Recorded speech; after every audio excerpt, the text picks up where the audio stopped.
네, 제가 어제 국회 본회의 자유 발언에서는 윤석열 정부 교육부의 교부금 축소 움직임하고 늘봄 정책에 대해서 자유 발언을 했습니다.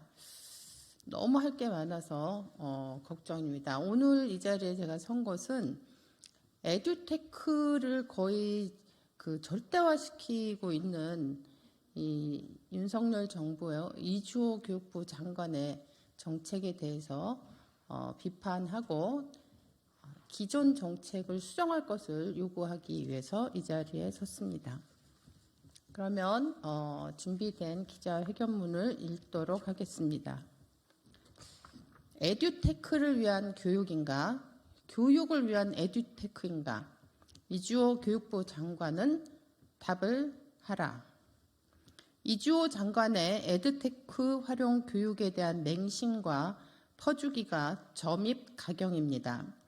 인사청문회 때부터 우려했던 일이었습니다. 이주호 장관이 이사장을 맡았던 아시아교육협회가 설립될 당시 에듀테크 업체 대표가 출연금의 절반 이상을 낸 사실이 밝혀졌고, 그 밖에도 에듀테크 기업들이 후원금이나 기부금 등을 내는 명목으로 특혜를 받았다는 의혹이 끊이지 않았었습니다. 2021년에는 한국 에듀테크 산업협회가 주관한 세미나에 참석해서 에듀테크 기업들이 글로벌 경쟁력을 갖추도록 우리 학교와 대학들이 에듀테크 기업들의 테스트 베드를 제공해야 한다, 이런 발언을 이주호 장관이 했습니다. 이런 이가 교육부 장관이 되면 에듀테크 개발 업체나 에듀테크 사교육 시장에 좋은 일만 생길 것이라는 우려가 팽배했었습니다. 우려가 현실이 되는 데는 오래 걸리지 않았습니다. 이주호 장관 취임 이후에 교육부는 거의 모든 정책마다 에듀테크 활용을 전면에 내걸었습니다. 23년 교육부 업무 계획에 제시된 10대 핵심 정책 가운데 첫 번째로 내건 것이 바로 디지털 기반 교육 혁신이었습니다. 13쪽밖에 되지 않는 짧은 문건 속에 디지털이라는 키워드는 24번, AI는 8번, 에듀테크는 5번이나 등장합니다. 작년 2월에 교육부가 발표한 디지털 기반 교육 혁신 방안에는 민관협력이라는 미명 아래 공교육이 에듀테크 기술 개발을 위해 테스트 베드를 제공해야 한다는 세미나에서의 장관의 발언을 그대로 적어두기도 했습니다. 물론 장관의 철학이나 관심에 따라 더 많은 주목과 지원을 받는 정책이 있을 수 있습니다.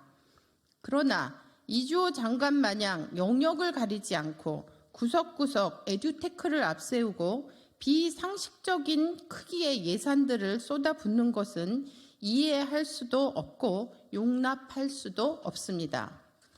그 정점이 바로 작년 말에 이루어진 특별교부금 비율 상향 조정입니다. 지방교육재정 교부금 가운데 사용 용도가 특정해서 정해져 있는 특별교부금 비율을 한시적으로 0.8% 늘려 교원 AI 활용 역량 강화 연수, AI 활용 방과 후 프로그램 도입 등을 위해 쓰자는 것입니다.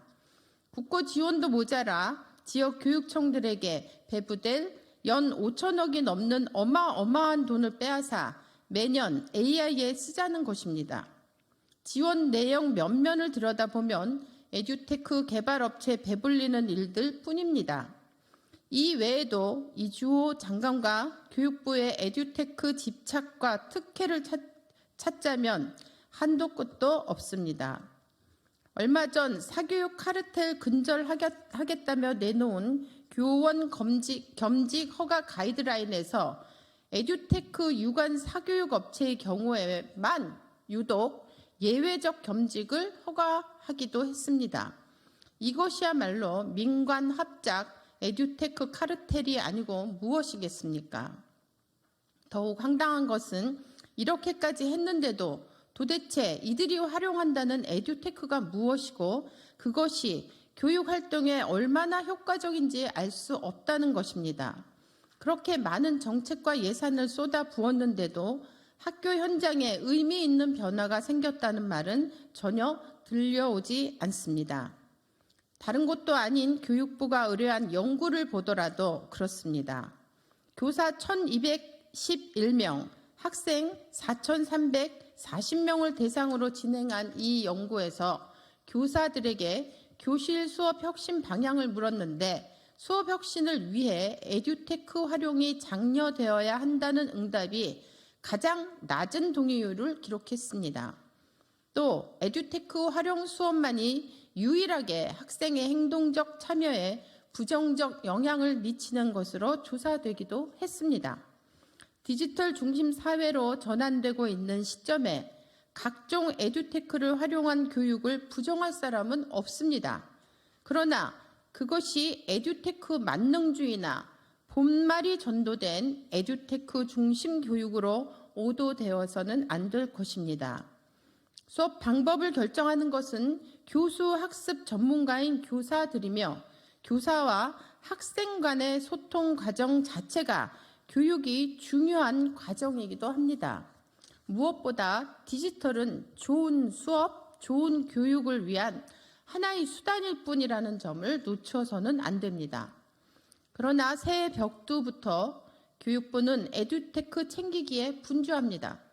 차관은 지난 19일 한국 에듀테크년 할애회에 참석해 공교육과 에듀테크 산업의 선순환 구조를 더욱 강화하겠다고 약속했습니다.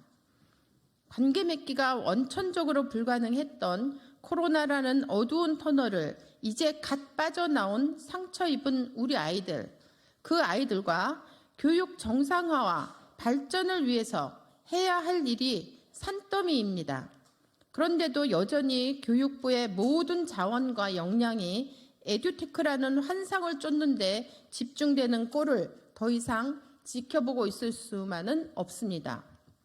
그 첫 번째로 저는 교원들의 AI 연수 및 AI 활용 방과 후 프로그램 개발 보급을 위해 무려 5천억이 넘는 특별 교부금을 매년 추가 편성하도록 한 지방교육재정교부금법 개정안을 무효화시키는 법안을 발의했습니다. 애초에 국회 교육위에서 합의된 사항도 아니었고 교육 자치 훼손 등을 이유로 특별 교부금을 줄여나가는 기조에 반하는 결정이기도 했습니다. 저는 이 비정상적인 결정을 정상으로 되돌려 놓고자 합니다. 교육청이 원하면 얼마든지 특별 교부금이 아니라 보통 교부금을 활용해서 할 수 있는 일들입니다. 그리고 이주호 장관에게 강력하게 경고합니다. 지금 당장 에듀테크 몰아주기를 중단하십시오. 학교를 더 이상 에듀테크 업체들을 위한 실험실로 만들지 마십시오. 에듀테크를 활용하시려거든 본인들이 발주한 연구 결과물부터 제대로 검토하고 차근차근 준비 단계를 밟아 진행하십시오. 에듀테크 업체들 배만 불리고 학교 현장에는 아무것도 남기지 않을 그런 사업들을 당장 없애십시오. 국회 교육위원회 소속 의원으로 모든 방법을 동원하여 감시하고 또 감시할 것입니다. 2024년 2월 2일 더불어민주당 국회의원 강민정. 네, 이상입니다.